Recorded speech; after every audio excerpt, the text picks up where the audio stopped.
खेळायला जातात दिसतं वय ग तुला? मी तर बाई काय गोपाळचे लाड करत आलीये. चल आली या मोठी. ए रंजे, तू नको लक्ष देऊ म्हातारीकडे. वाढ तू त्याला. आणि तू काय काम केलं ना तरी मी तुला बोलणी बसणार, नाही केलं तरी मी बोलणीच बसणार. हा हो तर अगदी मनापासूनच करती नाही का? हा पैसे उकळायसाठी ही सगळं चाललंय. तोंडात गोड आणि मनात फोड.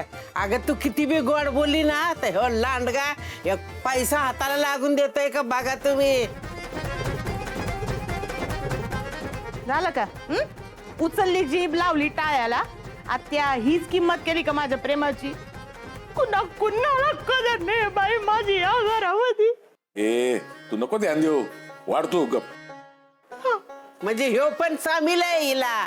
आपण दोघं फुटी माया दावू आणि आणलेलं गटुळ दोघं खाऊ अशी गत ह्यांची.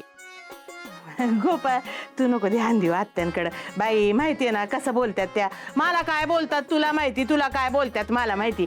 तू जेव ना गोपाळ, जेव बाळा.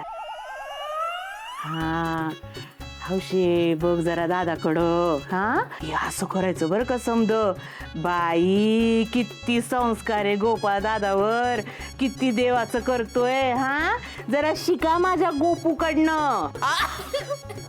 गोपू काय म्हणली माझा गोपू? वा ए हौशे काय ह्याचं शिकू नकोस. ह्याचं जर ऐकशील ना तर जेलात जाशील. ह्याचं खायचं दात वेगळं दाखवायचं दात वेगळे. बाई हाय का इथं मी वाढून आणलेलं जेवतोय तू. किती बरं वाटतंय माझ्या जीवाला सांगू का? हा बर का हौशे एवढूसा बारका होता ना गोपाळ दादा, त्याला माझा आणि मला त्याचा इतका लळा होता सांगते ना तुला. बाई नुसतं रंजुआई रंजुआई करत माग माग हिंडायचा माझ्या. काय सांगू तुला गोपाळ, तू घरामध्ये नव्हता. या 20 वर्षामध्ये कसं जगली मी माझं मला माहिती. बाई गेला ना घरात निघून महिनाभर नुसते रडत होते, नुसते रडत होते बघ मी. हा कधी?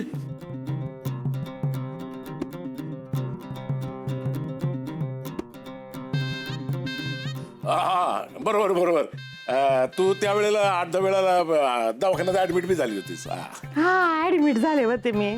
अहो नाही तुम्हाला कदाचित आठवत नसेल, मला दवाखान्यात ऍडमिट केलं होतं, हिला नवा. नाही आठवत फुलात यायला काय. तुला काय वाढू बाळा? विचारतीस काय?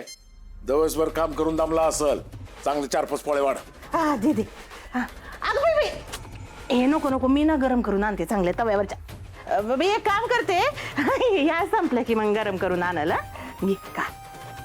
उडभर जेव बाई. बापा तू माझ्या पोटी जन्म घेतला, मला लय अभिमान वाटतो बघ. म्हणजे तसं तुला गावामध्ये आधीपासूनच मान आहे, पण आता तो तू त्यांचा देवच झालेला आहेस. मला खात्री आहे आपल्या देशमुख घराण्याचा मान आणि संपत्ती ऐश्वर्य पुन्हा तूच घेऊन येणार बघ घरात.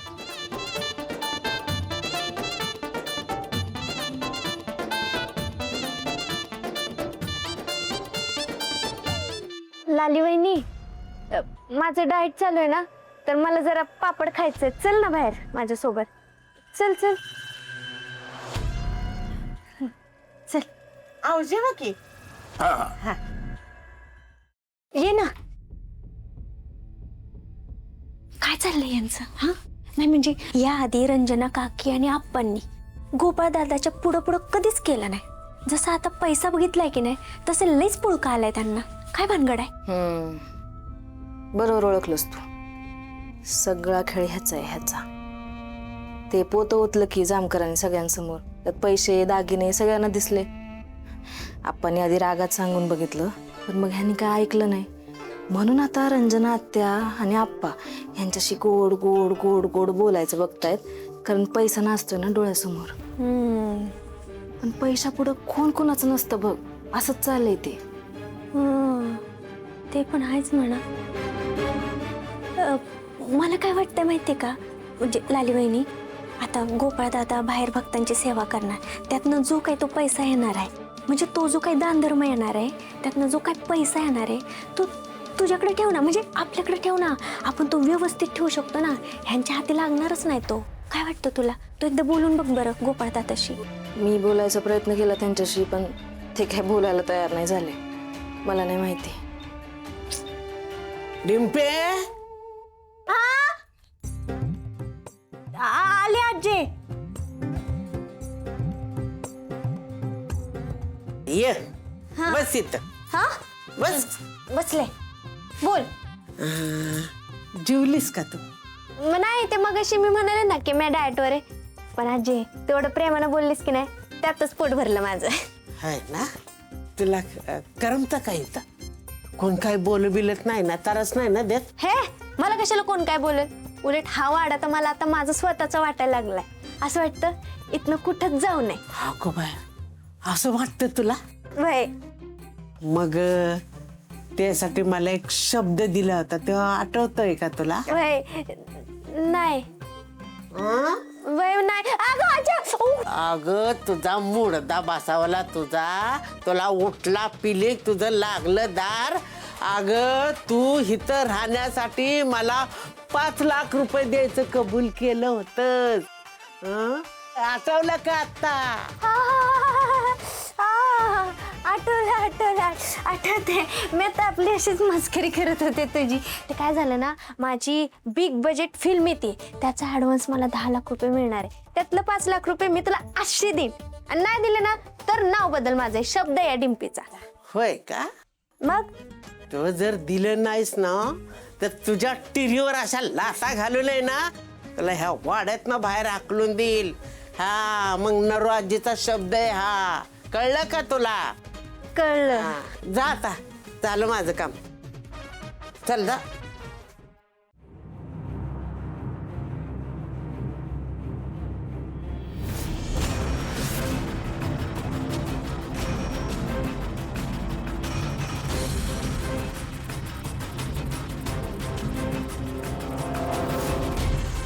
माझ्याकडे एवढे पैसे आहेत, दागिने आहेत, हे गावकऱ्यांच्या नजरेत नव्हतं आलं पाहिजे. ही म्हातारी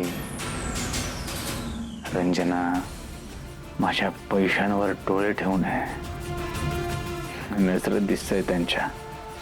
तुला सांगत होतो की ते समजा माझ्याकडे दे, मी जपून ठेवीन. आता ते जामकरने घेऊन गेला असता तर काय राहिलं असतं आपल्याला? आता मी सांगतो तुला, समजा माझ्याकडे ठेव, जपून ठेवीन मी एकदम. हा, त्यांना कळलं माझ्याकडे पैसे, तेव्हापासून त्यांची लाळ कशी टपकते बघितलंय मी. तो भाई काहीतरी जागेबद्दल बोलत होता, लवकरात लवकर त्याला भेटलं पाहिजे, ती जागा बघितली पाहिजे, नवा डाव टाकला पाहिजे.